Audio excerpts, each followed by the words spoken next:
Hello and welcome to Talking Good Games match preview of Chelsea against West Ham United. But before I grab Gonzo's thoughts on Chelsea, a little bit of context. We're recording this on Thursday during the day, so Chelsea have yet to play Spurs. That's the context. Thanks to 90% of you for understanding the context. Anyway, Gonzo, what's your thoughts on Chelsea, please?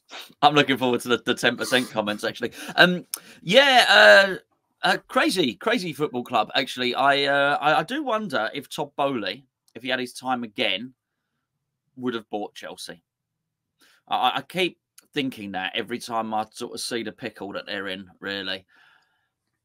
There was a lot of money. It was a lot of money. I don't think we'll ever know fully what was paid, but it's anywhere between £2.5 and £4 billion. I mean, anyone knows where the money went, by the way. The whole thing is dodgy as hell. Dodgy as hell, by the way. Allegedly. I'm not alleging anything. It just don't look great. All right. It does not look great. It's spent either £2.5 or between £2.5 and £4 billion, and it might have gone to the Ukraine or whatever. I don't know. He obviously valued it at extremely high value, I think with the expectation it was buying a super club. And from everything that I've seen, particularly with how PSR and FFP and all that type of malarkey has gone, I'm not entirely sure they're going to be able to be a super club. I was listening to Kieran Maguire on Talk Sport a couple of days ago, and I think he said that if you take into account everything that Roman Abramovich spent over time, in his time at Chelsea, it was £900,000. It worked out at £900,000 a week. Him supplementing them. You're not going to be able to do, subsidising. You're not going to be able to do that anymore. I think they've spent as high as they can. I think they tried to look for loopholes, which have now been closed. And rather than being a super club now, I think you may well find that they're a club who are going to have to sell. I think the loophole is being closed clearly because of what's happening at Manchester City, where you're going to be able to justify sponsorship. Let's put it that way. That's not going to be allowed. And I just wonder, and I look at it, and I just see a club that are a million miles away from where they want to be. And I'm finding it hard to see how they're probably going to need to spend the sort of money that they need to get back to the very top, because I just don't think they're going to be allowed to spend the sort of £500 million in players it's probably going to take to get them up there. Yeah, it's a strange club, isn't it? I find it difficult to keep up with them. I try my best to keep up with all the Premier League clubs for this precise reason, this YouTube channel.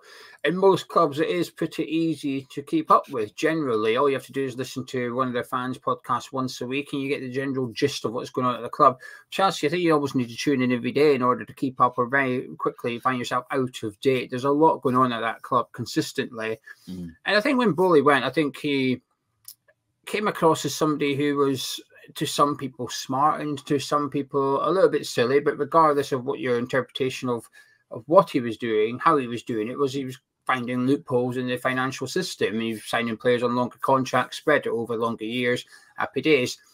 But a bit like what they've done to Newcastle, as soon as Newcastle came around, they started changing the rules quickly just to prevent Newcastle. Like the sponsorship thing, they immediately banned sponsorship before they could sort of run it over with everybody, then change the rules a little bit. So it felt like it was to prevent Newcastle from spending quickly and catching up really quick.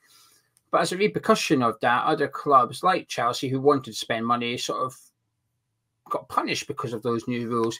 And, you know, the latest one being that the maximum you can spread a player's fee over is now 5 years. And now, so Chelsea found a loophole. That loophole's gone straight away. Now they've got players on long contracts, and they're not really getting the advantage of having players on long-term contracts, barring the fact that their wages would possibly be a little bit lower for longer than what they should be.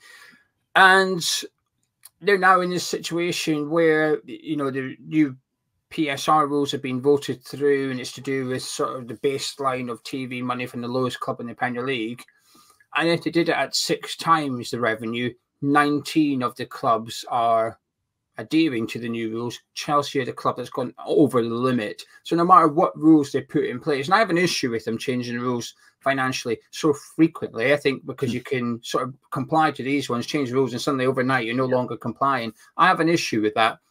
But almost it doesn't matter what the new rules look like. Chelsea is the one club which are out with its limits. And like you said, they've almost got to become a selling club this summer. However, they have a hell of a lot of talent there worth a lot of money, and they could sell and raise a lot of money without really touching the first 11 to some extent. They could almost get rid of 3 or 4 of their bench players, raise 100 million plus easily, and the squad's not really any worse off than it is. So while they'll be under pressure to sell some players, they do have a lot of talent stacked up in various different positions so that they can sell just like that. Take Ian Maatsen, for example, somebody that's not had a game. He's at Dortmund at the minute. He's doing well at Dortmund. Dortmund are doing well.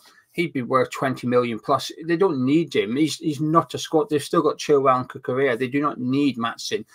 Not every club in the Premier League can sell their third choice left back for 25, 30, 40 million. Chelsea can. So while they're in a bit of a sticky situation, I think the answer's there and it's quite easy, whereas perhaps not every club would be in that situation. But in regards to their manager then, a lot of talk with Pochettino, a bit not being the easiest season for him. Gonzo at the minute, they're sort of top of the mid-table, if you like, but they have a slim chance of European football, albeit 7th is only Conference League football, but there is a small chance of Chelsea having that.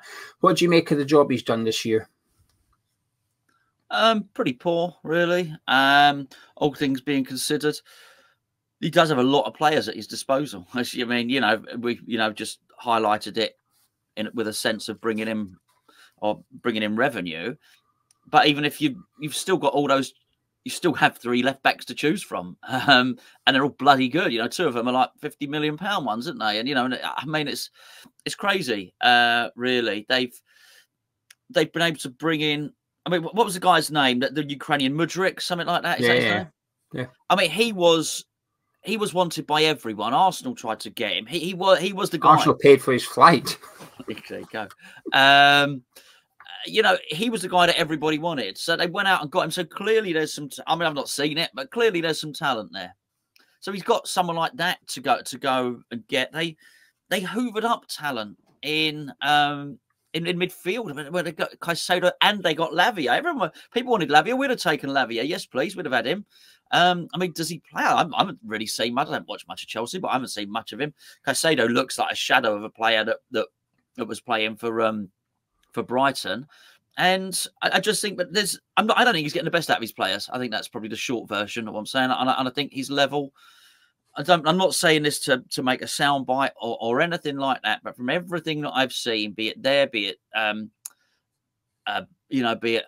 PSG, I think I understand him having ambition, but I think his level probably was something like Southampton. I don't mean Southampton now.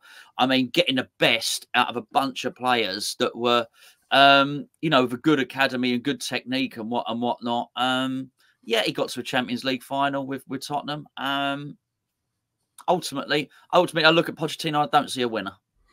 I think he's had a rough ride, actually. I think Chelsea are improving. When I watched them in the last couple of months, I think they've actually played pretty well in a lot of the games. In the second half against Aston Villa, I thought they were fantastic. And not many managers outwit Emery, but I thought what Pochettino did on that occasion, I thought they were very unlucky against Man City at Wembley. I think I've been quite impressed, actually, by Chelsea in 2024. At the start of the season, not so much. They were almost like there's a comedy attached to it for the neutral perspective. It's like, look at that club, all that money, all that talent, that manager, look what they're carving up. I think he's almost got too much talent. I think when you have so many players to work with, it can sometimes be really difficult. I mean, you just have to look at his options as strikers and forget. I mean, I might even miss a player here, but forget injuries for a second. But he's got Nkunku, he's got Jackson, Fofana, who's gone out to Burnley, and then he's got Broja. Broja's 4th choice striker. There might even be somebody else that I've missed off at the top of my head. Yeah. It's too much talent.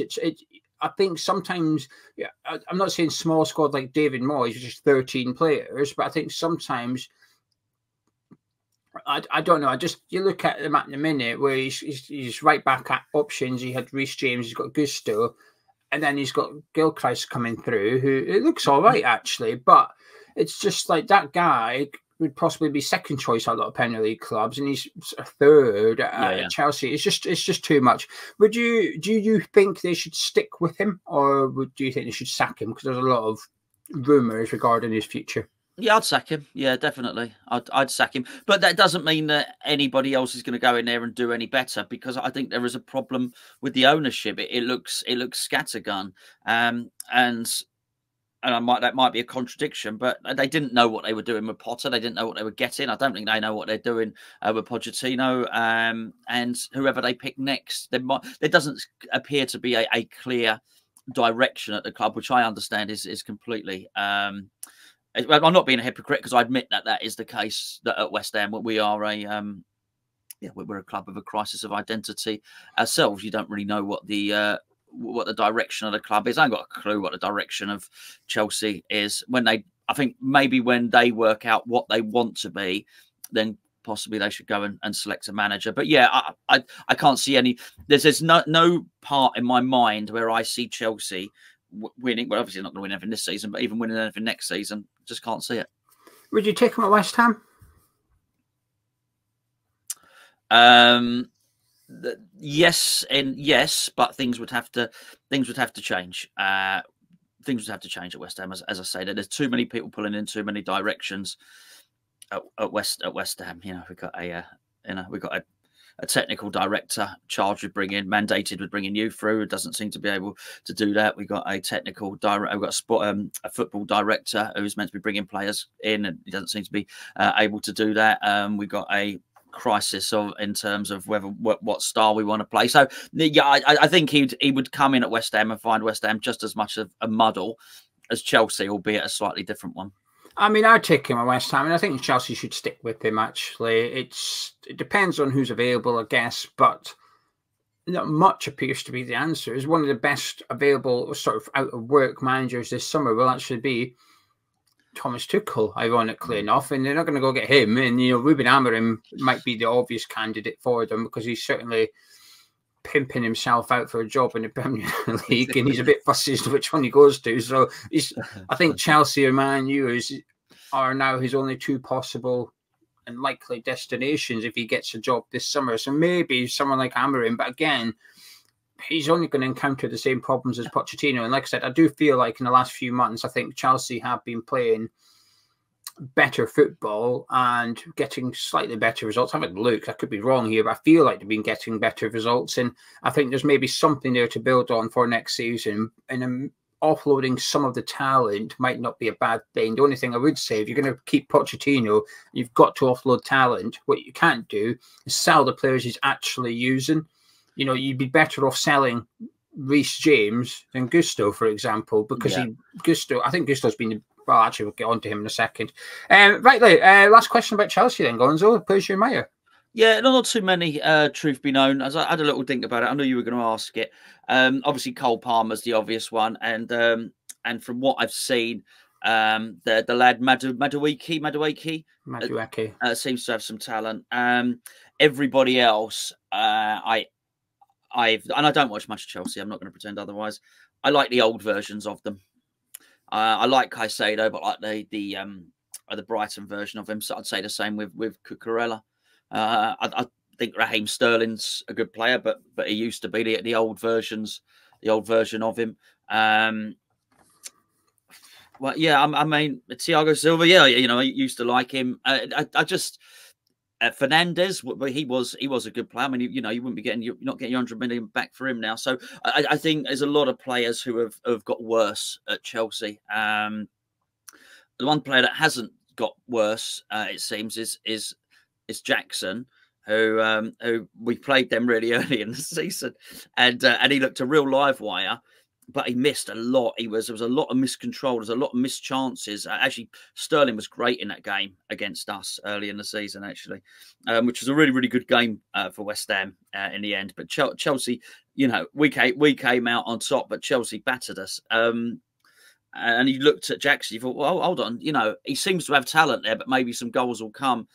They didn't. So, unless again, I've not been watching them, that closely, but I don't see him threatening anyone's goal scoring charts anytime soon. They got some talent there, but it's I think there's a lot of players there. You could say they're not even getting 70% out of them. So yeah, there's I don't think there's a Cole Palmer sensational though, sensational. I was looking forward to seeing Nkunku in the Premier League. I'm a big fan of him in the Bundesliga, and obviously he's just been injured. Yeah. There is a potential that he's back for this game on Sunday. He's not going to play against Spurs tonight, but he might be back for the game against West Ham on Sunday. I think Gusto's been the best right back in the Premier League, actually. I do. I think he's been sensational. We obviously came about him when we played Lyon in the Europa League, and he stood out at right back in that game. And, you know, Reece James on his day, I think, is the best right back in the Premier League, but he's consistently injured. I know Alexander-Arnold's there as well, but as an all-round right back, I think Alexander-Arnold's better at a lot of things than Reece James, but I think including the defensive side of it, I think James is maybe better. But I think Gusto's gone in there, and that's now his position. When James comes back, I'm not sure he gets back in the team. Unfortunately, Gusto's injured for Sunday as well, but I think I've been really impressed by him. And if you were to do a team of the season type video, he'd be sort of my candidate for a right back, and I'd make an argument for him being right back. Palmer, as you said, has been ridiculously good. Madueke is starting to get into a bit of a rhythm at Chelsea. Didn't really get in the team, first of all. Really rapid, will cause Emerson all sorts of bother when he goes by him at that side. He's a player I like at PSV and would have loved at West Ham. I'm surprised it's taken him this long to show his talents, but he's somebody that hasn't had the best season, but is one of those watch out for him next season kind of players. And I think Madueke is one of them. And weirdly enough, I think Jackson might be as well. Still a bit of a meme of a striker for the reasons you say. But he is only 22, I think. I think he's 22.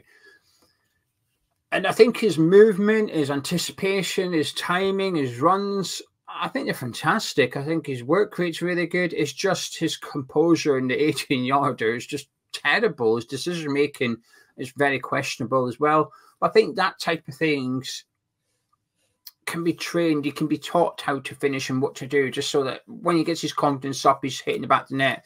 I remember when they played Spurs, they played Spurs tonight, but I remember the reverse fixture earlier on in the season, he scored a hat-trick and he was nowhere near winning man of the match. And how bad have you got to be to score a hat-trick but not get man of the match? Yeah, for sure. Because he missed about 8 chances. It was almost bad to only score 3 in that game for him.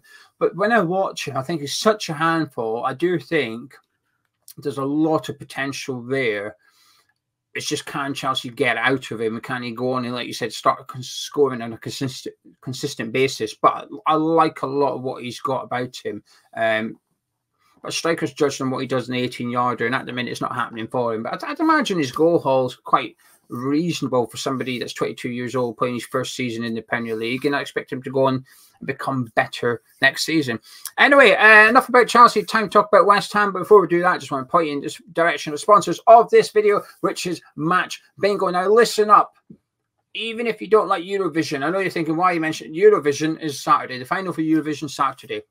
Even if you don't like it, get involved on Match Bingo because the card is free. It costs you nothing. Download the app via the link in the description below. Sign up for free. You do not have to deposit any money in order to obtain this free card. But get the free Eurovision card. You can't miss it. It's all over the app because the first person to get the full house on Saturday night will win £1,000. So basically, do you want to play a game that's free and you might win £1,000?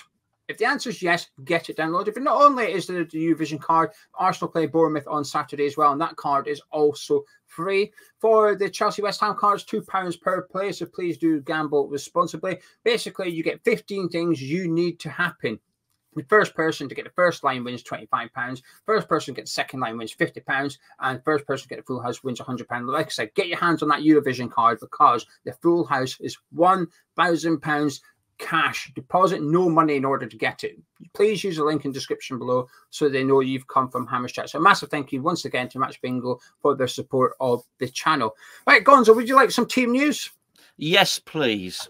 Well, we're doing it before David Moyes' press conference, so there's a bit of guesswork going on here. However, I see no reason for everybody to be available for David Moyes this weekend. When we played Liverpool, there was no Konstantinos Mavropanos or Nathan Gerd. However, both injuries were deemed to be not that serious. I guess if anybody's going to be missing, it's a Gerd, but Mavropanos should be back for West Ham this weekend.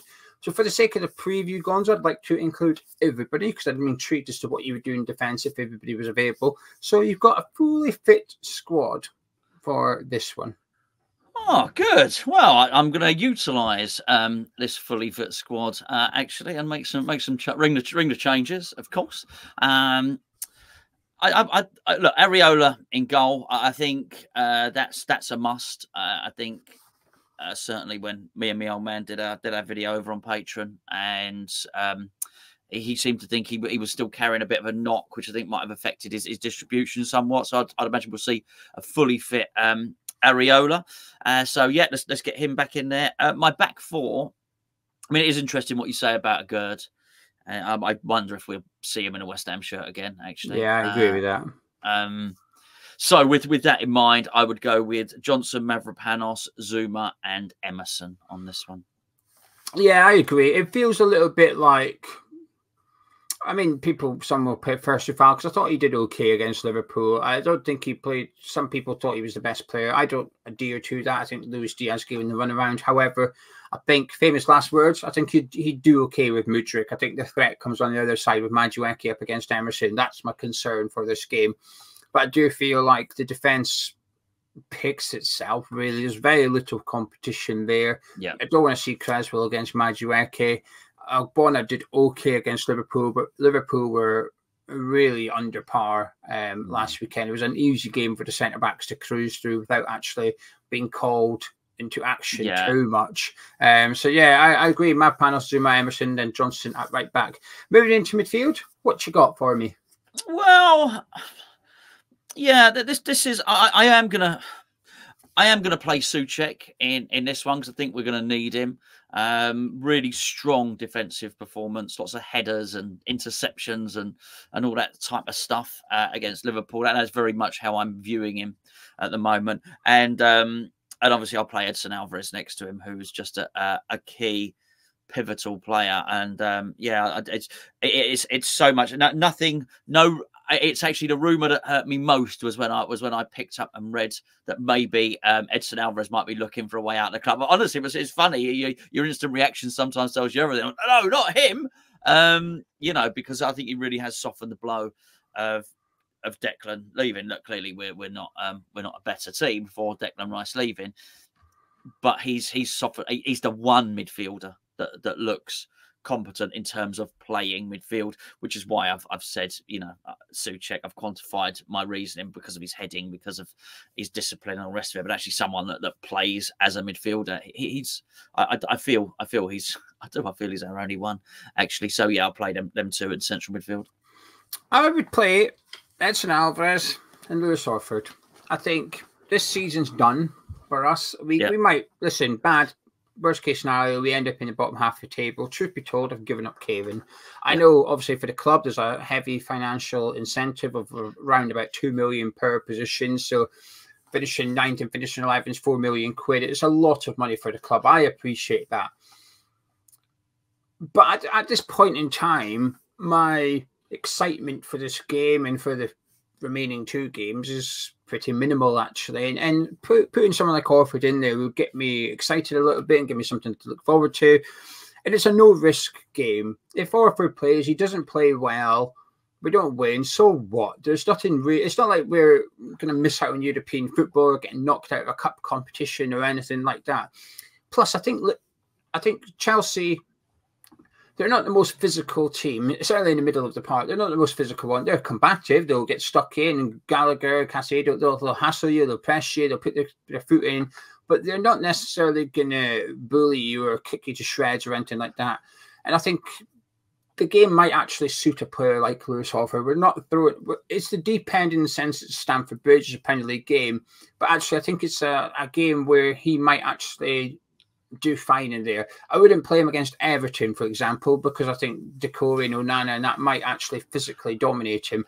But in this one, I think he could hold his own, Gonzo. I just want us to do something a little bit different. It's the end of the season, playing the same 11, rinse and repeating those 11 who have had a big season, and the manager himself keeps on reminding us how many games they've played. Well, now there's literally nothing to play for.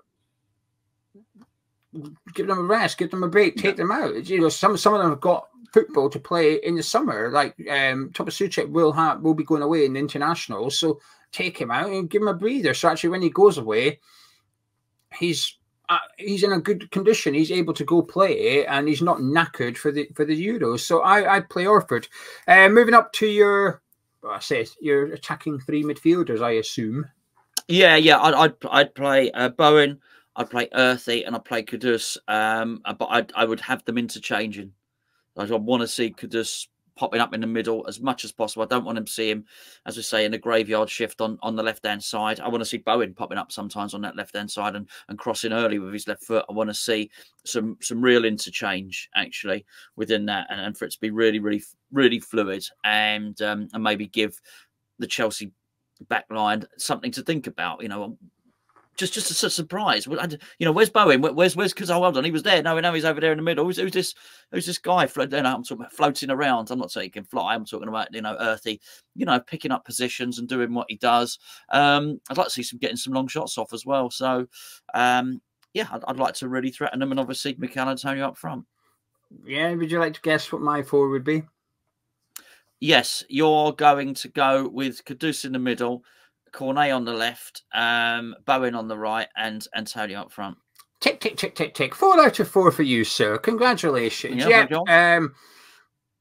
I want to see Kudus in the 10. We've got 3 games left this season. Let's give him an opportunity in there. I want Jarrod Bowen to have the captain's armband on as well, even though Zuma's on the pitch. I want to see Bowen as captain for the remaining 3 games. Time to mix up a little bit, and those types of things would suggest that Moyes is looking to next season. I don't believe Moyes is going to be here next season, although I'm a little bit less confident than I was a couple of weeks ago, let's put it like that. But I'm still... So this is what me and Gonzo want to see. I don't think these things will happen. No. But I would like to see Kudus in the number 10 role. And listen, I've criticised Pochettino enough. I'm going to give him the benefit of the doubt that perhaps, for whatever reason, maybe he's tired, maybe he's just a bit fed up with something. That's okay. It happens. We'll take him out of the team and put Kudus in number 10. And just put Cornet on the left. Just give him an opportunity. Say, look, you got 3 games, sunshine. Let's see if we can do something that either puts you in the shopping window for someone else, or you give me / the new manager something to think about next season. Give yourself something. Because when Cornet's come on very briefly for a handful of minutes in the previous games, he's actually come on and tried. He's put effort in. While the manager's maybe given up on him, he's not given up on West Ham. No. There's no evidence of that, and I like it. So yeah, get Cornet out there. Antonio picks himself, and there you go. That's my starting 11. That's your starting 11. How are you feeling for this game, Gonzo? Not optimism and confidence, not that. Just your general vibe, because, like I said, I'm struggling to really get up for it. Yeah, I want the season. This is an inconvenience. I don't mean to sit here talking to you. How rude. No, I want the season to be over. I've had enough. I've had enough. I really have. That is in relation to speaking to me. That's right. It's ground me down. It's what can you say? I don't have any. I don't really have any belief in the methods. I don't really have any faith in any of it anymore, quite frankly. Again, I'm talking about the football, not life in general. I think we've got a lame duck as a manager. I have my own personal concerns about what's going on, certainly at the club behind the scenes, and recruitment of a new manager and this, that, and the other. We've got a bunch of players, so many of whom are leaving at the end of the season. I want to get to next season. Don't be wrong. I don't want to skip me summer and my pina colada at Butlins and whatnot. But I've got no passion left for this season. In many respects, I couldn't care less, and I can't remember. And that is, I've got to say, that's. We've been blessed in that sense with, been battling for European football and looking to achieve something. So the last 3 seasons have actually meant something all the way to the end. So that's good. But, and I've probably been spoiled in that sense. So it'd be very rare that I wouldn't really care too much about a game against Chelsea. But it's not just that. If I thought that any of the players playing in this would mean anything to them, then I would get behind it. I really would. If I thought that there might be a youngster playing, which might mean he would get some time next season, then I would be invested in it. But I'm not, because I think there's so much change. I don't believe that Johnson will play at right back. I don't believe that Orford will play in central midfield. I don't believe that he's going to do me thing with George Murphy and Mohammed Kudus. There'll be no floating going on at all. You know, there'll be none of there'll be none of that. It'll be how we play, and I'm just hopeful that that I can enjoy the game, that the players will be up for it. They've interviewed relatively well, I've got to say, the West Ham players. They're either just happy chappies, or they've not really read. They've not done the mathematics on the league table. One, you know, because they're talking about Europe and qualifying for Europe and all of this sort of stuff, which I guess is nice to hear. Are they going to say anything else on the West Ham website? Probably not. They certainly can't be speaking like I'm speaking. I've had enough. I just want it to be over. I've had enough of him. That Scotsman had enough of him. Absolutely. Yeah. That would be amazing if they came out and said, wouldn't they? One of the players in the interview, they were sick of you. Right then, we've got some good news and bad news. Before we do that, would you give Hammers Chat £1 a week? No, genuinely, serious question. Would you give Hammers Chat £1 a week? Because if the answer is yeah, go on, then brilliant. Then you better sign up to Patreon then, because it's less than £1 a week. Patreon.com/Hammers Chat, links in description below, where we create a whole host of other content, including the player ratings from this match. Hopefully, we're celebrating a win and an appearance for Lewis Orford, but we'll do a player rating series over there. There's a whole host of different videos and different content, including a podcast where we don't even discuss football or West Ham. So if you're wanting a break from West Ham, but you want a little bit of Hammers Chat, there you go. There's a podcast for you. But what it does, it allows us to keep creating one video per day, per channel on YouTube for free. Yes, there's brand deals and got put up with adverts, but without Patreon, you took Patreon away, we wouldn't do it. You'd maybe get 2 or 3 videos per channel per week. Now, that for some people is an incentive to not join Patreon, but for those of you who want to keep the one video per day per channel on YouTube, patreon.com/Hammers Chat from less than £1 per week. Now, would you like to know the good news or the bad news? Well, I'll tell you. Do you know what I need to discuss over one of the topics on our Naked podcast? Okay.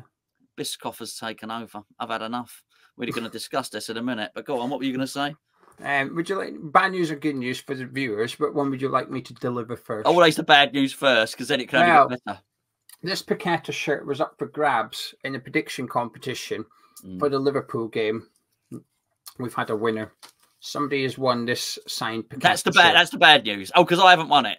No, right. Well, there's actually 4 winners, so we need to pick an overall winner. But 4 people correctly predicted 2-2, Bowen scoring first. Right. So that Paqueta shirt's gone. Somebody has won it. Would you like the good news? It's me. No, that's not the good news. Okay, sorry. What's the good news? There's another one. Hey! I'll tell you what. It's nice to see Paqueta turning up twice. Turning up once from here, change. Paqueta shirt up for grabs this weekend over on Patreon. All you have to do is correctly predict the score from Stamford Bridge and the first scorer of the match. So if you're a Patreon, log in and get involved. If you're a mild addict or an addict, you will win the signed Paqueta shirt if you're the overall winner. If you're a supporters tier, the £3.61, you will win a signed Tony Gale book instead. Right, there you go. Enough promoting Patreon. Links in description below. Gonzo, are you optimistic for Sunday? The game, not the whole day. Before you, I'm looking forward to my lunch or whatever. The game. Are you looking forward to the match? Yeah, they do this ridiculous thing at Beefeater, right? I'll tell you this now. Actually, they do this ridiculous thing at Beefeater up the road, which is you can as an all-you-can-eat breakfast, right? And 2 children go for free, and also all-you-eat breakfast is a tenner, right? And 2 of your children go free. I swear my kids are going to bankrupt the place. It's a terrible idea, but yeah. So I'm very, very positive for Sunday. As for the game, look, do you know what? I think we'll play okay. I think we'll do okay. I do. I don't have too many. That's just because there's nothing weighing on it. There's no connotations to the performance. So that hence my maybe my melancholy earlier, but They got melon and cauliflower, funny enough, at the all-you-can-eat buffet at Beefeater.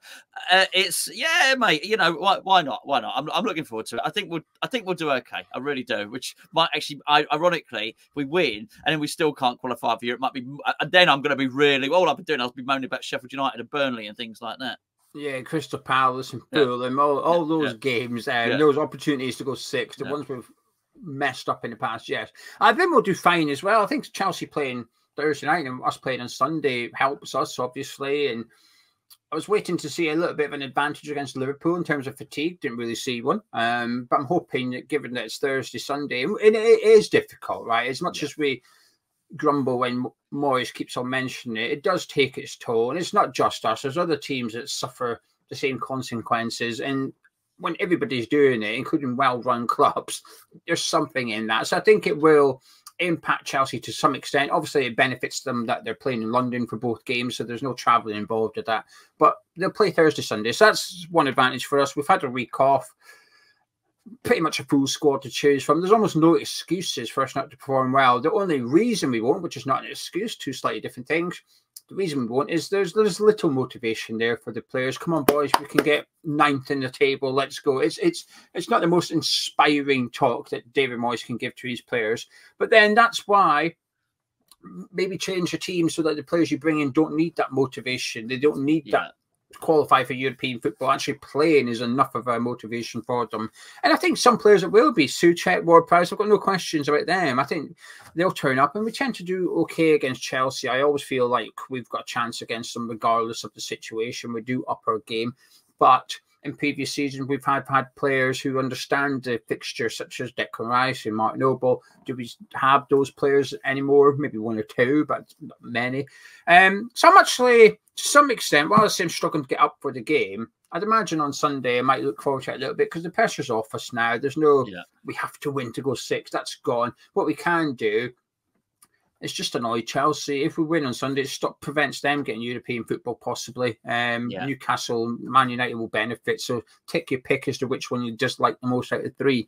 Can I get any final words, Gonzo? Your all-important score prediction, please. Yeah, I just think we are, despite what the club are saying, we are out of the European picture. Obviously, we've had that sort of thing. Dortmund had Dortmund's win last night.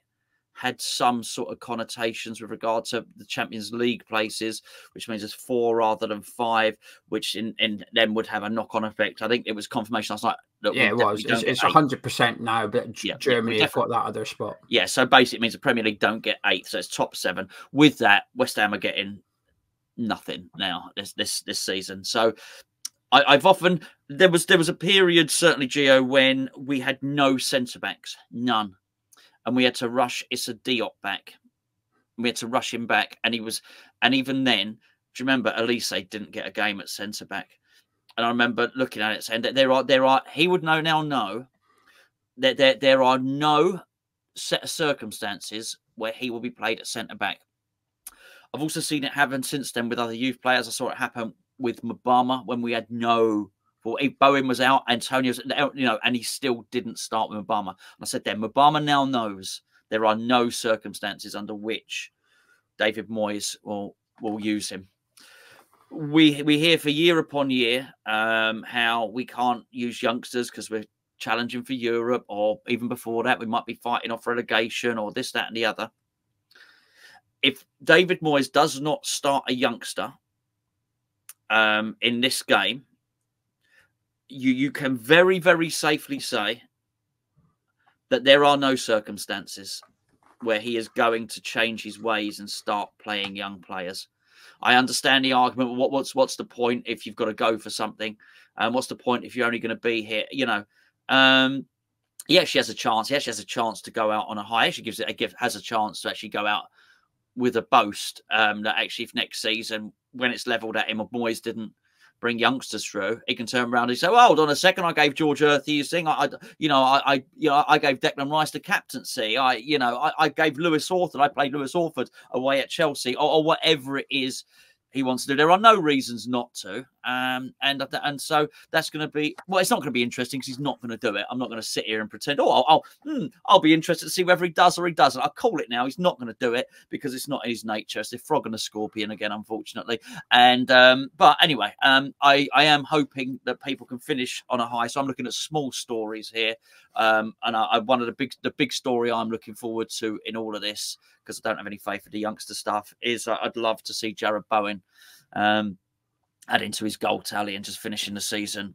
really, really strongly. It'd be so good if he could just as high up that golden boot table as he can possibly finish. I think that would be really good and deserved. Deserved. He is.